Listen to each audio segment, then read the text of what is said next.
so abstract. Yeah, it's complicated. What you say, the way you act, well, it makes me so confused. I don't know what to do anymore. Can't you just make up your mind? My heart drops when you play around. How can you be up when I'm down? Don't wanna think about it right now.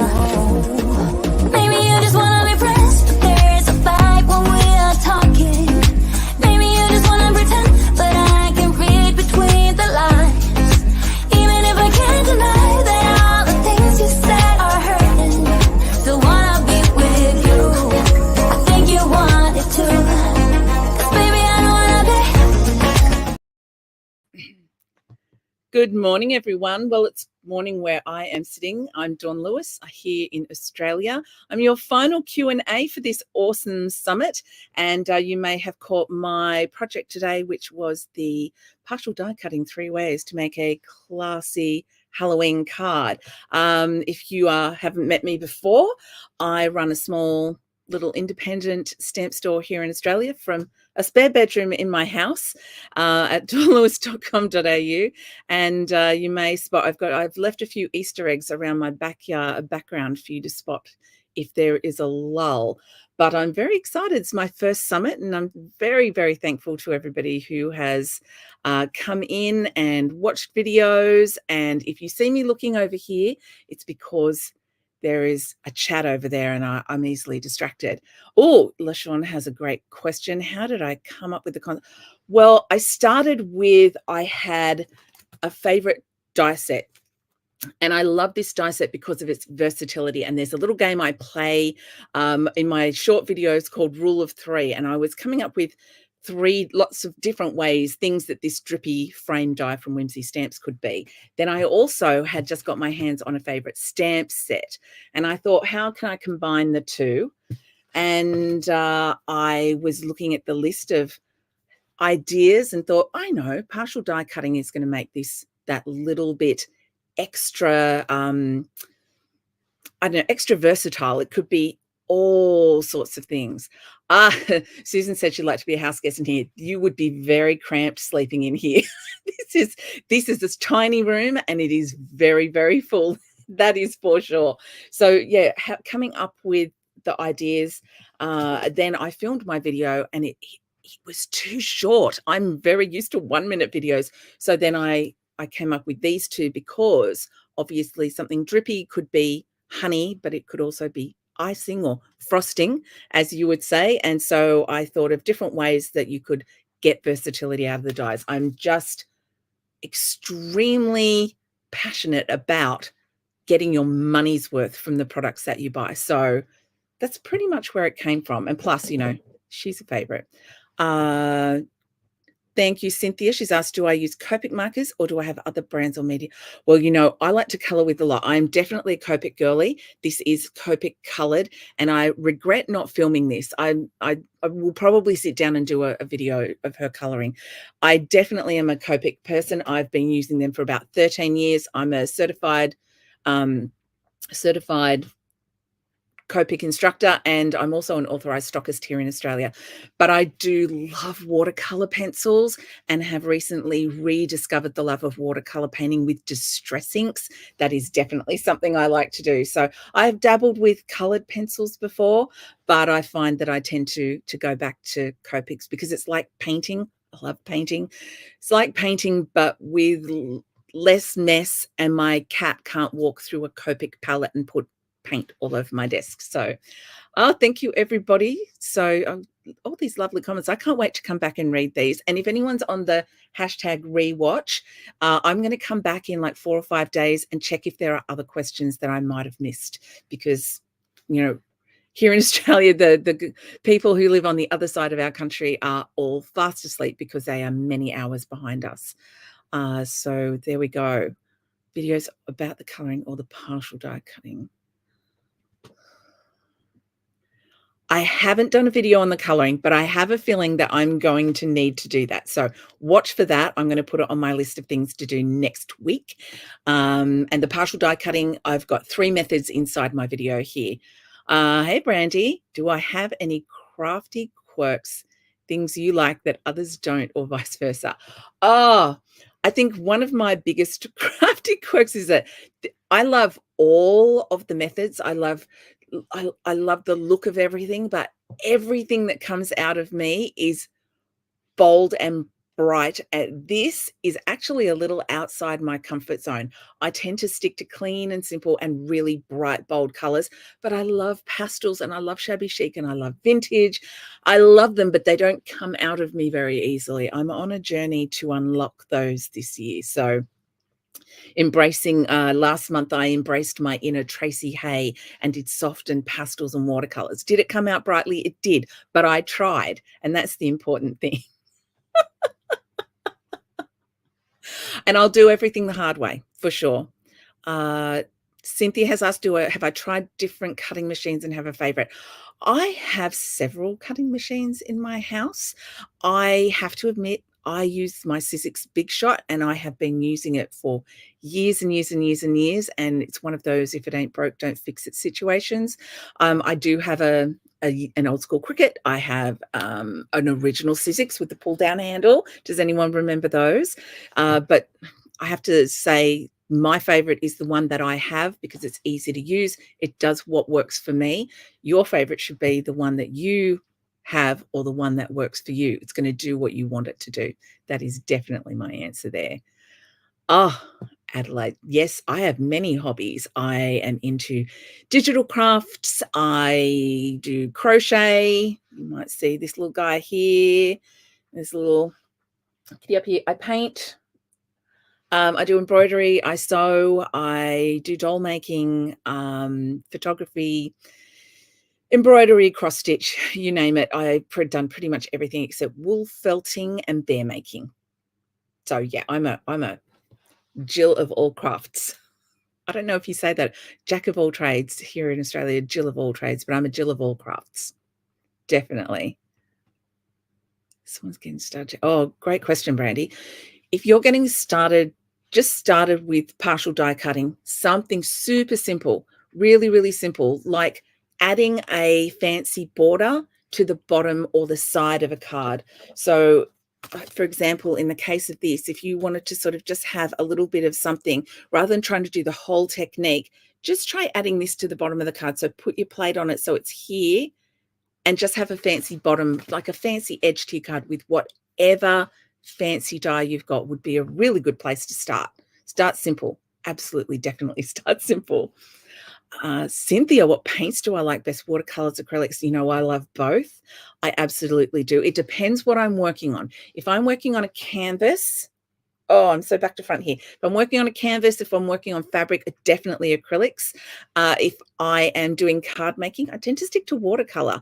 I've never thought about acrylics on a card, but now you've put that idea in my head. I kind of need to try it. That is 100% something now I'm going to have to do. I'll add it to the list of 3,478 things that I want to do. Oh, Caroline, you're here. Hi, Caroline. I love it when I see a little name that I know. I just glanced and it's like, hey, there's a familiar person that I know. I love that. And for watercoloring, I love a nice palette. I really love a nice palette. But I also love watercolor painting with my distress inks and my distress oxide inks. I mean, we've got them. Use what you've got is fantastic. See if you like the method using the thing that you've got. And if you love the method, then get the new things, right? It's definitely something that I think of because I like to use a lot of things. I like to try a lot of things. Ooh. What do you do when you've lost your mojo? Oh, Brandy, I love that. When I have lost my mojo, I tend to look for the root cause of the lost mojo. I actually did a podcast episode about this on the Craft Room podcast. It's an early one, but when you've lost your craft mojo or your craft joe or whatever you like to call it, finding the root cause is definitely the way to cure it. So for me, if I am just a bit burned out, I'll take a rest because my body and my brain needs to rest. If I am overwhelmed by too much choice, which obviously I have, then I will actually just pull a few supplies and move to a different place to do my crafting. And then I like sometimes limited supplies force you to get creative. I have a chronic illness, so if I'm unwell, I know that I need to rest because that means I can heal faster and then I'll get that mojo back. But finding the root cause of it sometimes is good. Like sometimes it's just we're done with it. We're completely done with the craft and we don't want to admit that we're done with the craft because we've invested a lot of time and energy and money into it. Knowing when it's time to break up with the craft is actually really important. But yeah, generally speaking, I find that cause, like, why am I burned out? Why have I lost that? Favorite watercolor brushes? Oh, Kaylin, good question. I don't really have a favorite. My favorite is whatever is handy so I don't have to go up and hunt for it in another room. I use aqua brushes a lot. I love the Ultra ones.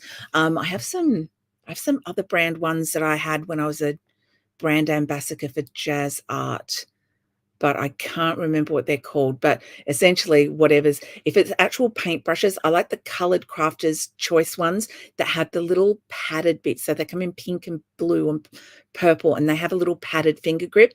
Love those brushes. They are my favorite of all time. And I think they come in watercolor. So they would be my favorite non-aqua brushes. Have I used fabric in a mixed media technique?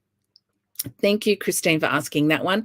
I paint on fabric. I've painted on fabric a lot. I don't mixed media a lot because, as I said, kind of clean and simple person.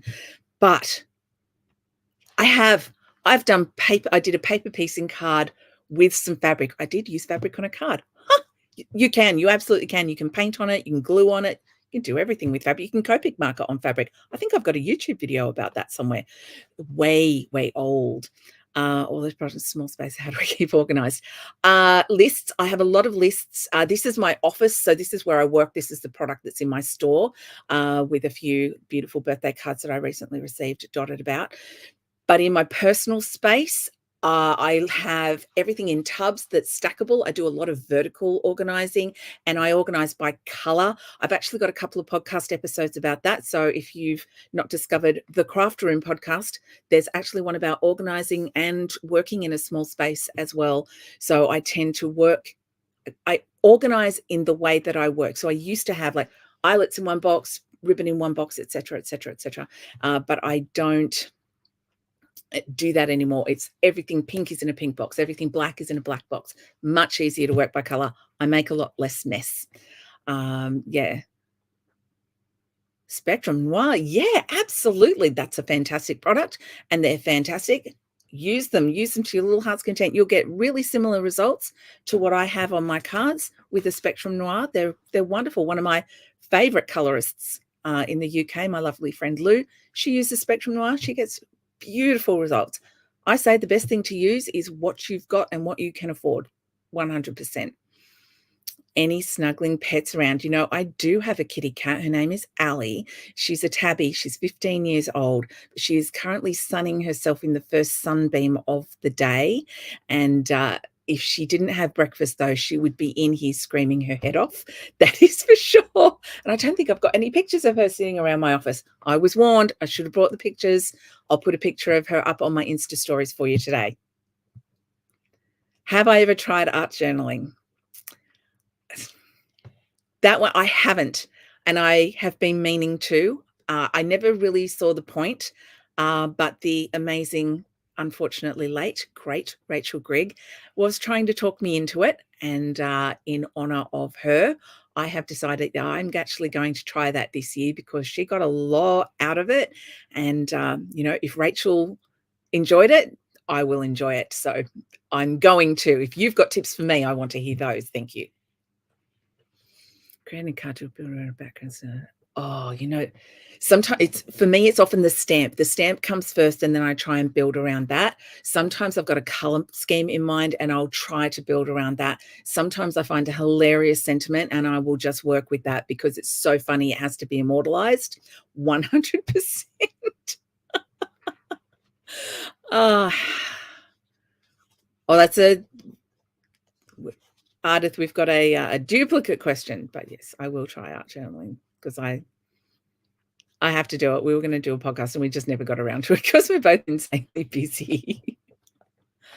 Oh my goodness. There are so many comments and fantastic questions. I'm loving this. I was worried no one would be here. You'd be all summited out and that no one would have any questions. And I'm very, very grateful that you're all here and that you do. Oh, stamping machine. That's a great question. I assume you're talking stamp positioning, something where you can stamp again and again.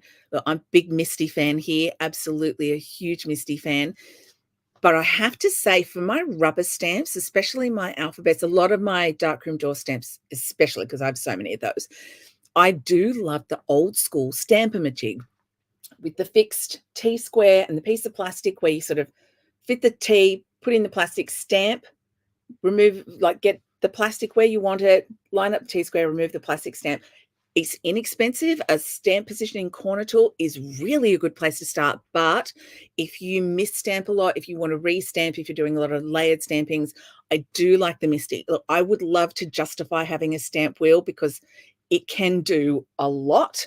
But I already have a Misty. I use a mini because you do a lot of big projects. So I function with a mini Misty. When I got it, I was on kind of a strict budget and I didn't have access to buying things wholesale back then. So whatever you can afford and get your hands on is a great stamping machine. But if I was making a recommendation, a Misty or a stamp wheel for a bigger budget, a Stamp-A-Majig of some sort, some corner stamp positioning tool if you're on a low budget.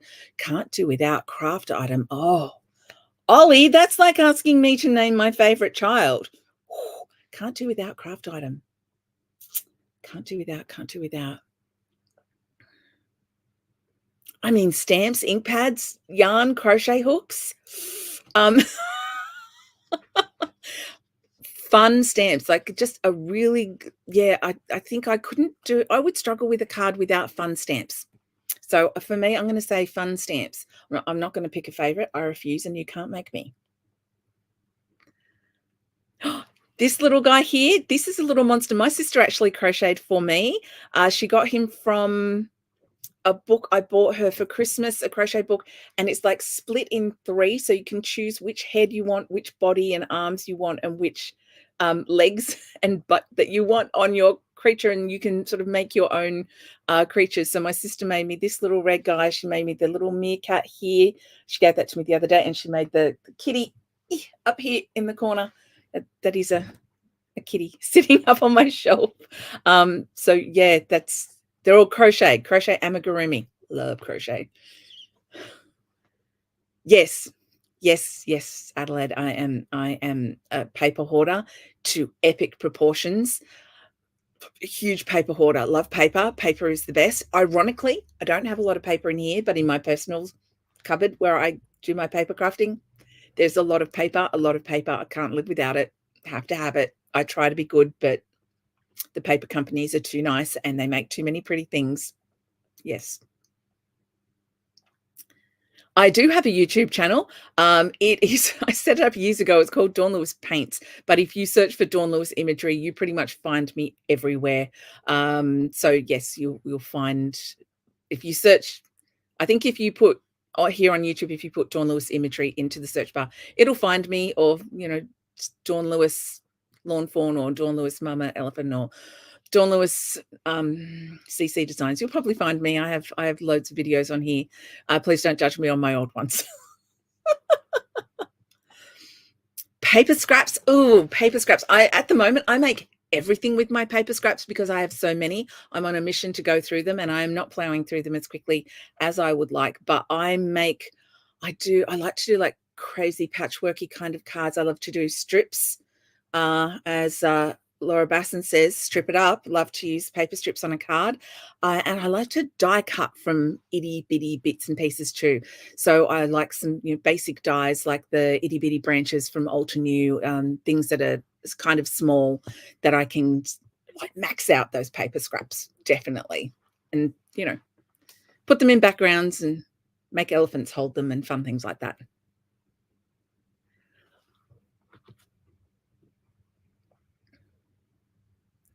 Yes, thank you. Huge thanks to everyone who's joining me. We've got the wrap-up party next. Don't miss that. Hang around for that. And yes, if you have questions or if you've made something with the partial die cutting, I would love to see it. Please tag me in the Facebook group. That would be amazing. And if you're looking for me, you can find me at dawnlewis.com.au. Check out the Craft Room podcast. I'll catch up with you in the future.